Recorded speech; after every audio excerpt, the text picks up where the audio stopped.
बहुत पुराने समय की बात है। एक छोटे से गांव के किनारे घना जंगल था। उस जंगल में लोग शाम ढलते ही जाना बंद कर देते थे। गांव के बुजुर्ग कहते थे कि वहां एक चुड़ैल का साया भटकता है। गांव वालों का मानना था कि जिसने भी उस जंगल के रास्ते पर आधी रात को कदम रखा वो कभी वापस नहीं लौटा।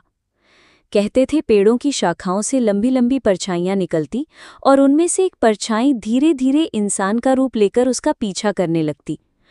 गांव में रामदीन नाम का एक गरीब किसान रहता था। वो इन कहानियों पर यकीन नहीं करता था। एक दिन अचानक उसकी गाय जंगल की ओर भटक गई। रात गहराने लगी थी, लेकिन रामदीन ने ठान लिया कि वो अपनी गाय ढूंढकर ही लौटेगा। वो लालटेन लेकर जंगल में घुसा। पेड़ों की परछाइयां जमीन पर अजीब आकृतियां बना रही थीं। हवा में एक अजीब सी सीटी जैसी आवाज गूंज रही थी। अचानक उसकी लालटेन कांप उठी और बुझ गई। अंधेरा घना हो गया। रामदीन ने महसूस किया कि कोई उसके पीछे पीछे चल रहा है। उसने पलटकर देखा तो कुछ नजर नहीं आया, लेकिन जब उसने दोबारा कदम बढ़ाए तो जमीन पर दो परछाइयां दिखीं, एक उसकी अपनी और दूसरी बहुत लंबी, टेढ़ी मेढ़ी। उसका दिल जोर जोर से धड़कने लगा।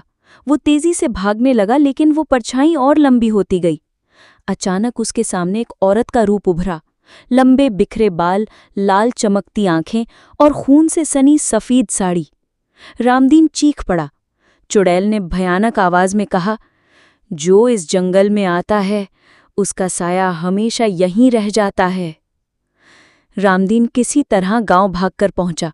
वो तो बच गया, मगर जब सुबह गांव वाले उसके साथ जंगल पहुंचे तो वहां रामदीन की परछाई जमीन पर जमी हुई थी, जैसे वो अब हमेशा के लिए जंगल की मिट्टी में कैद हो गई हो।